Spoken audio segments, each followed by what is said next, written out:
This isn't new.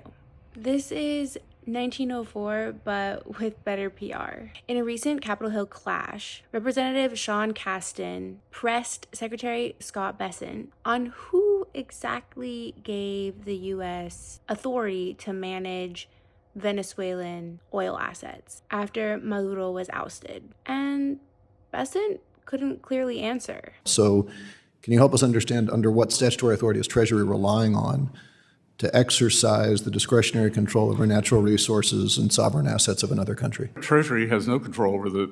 I'm just asking about what statutory authority you're relying on. Again, we are operating under an agreement between state and energy that we are not involved. No, but the executive order said that the Treasury Secretary is holding those assets in custody. That's a specific language there, and is facilitating disbursements.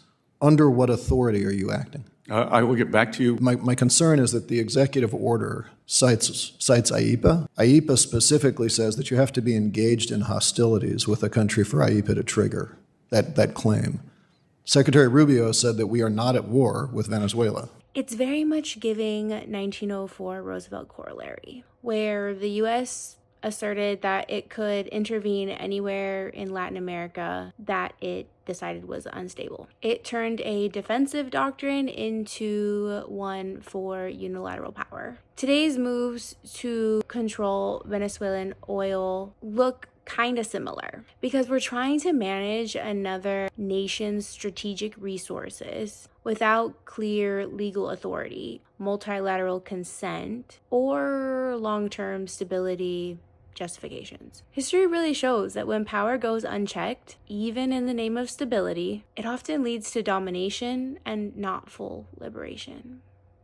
What controls are you putting to audit those flows? Because as you know, the Venezuelan government still has a lot of shady people. How are you controlling the dispersion of those flows so that they don't go back to some of the shady characters that the president is concerned about in Venezuela? What is the audit process?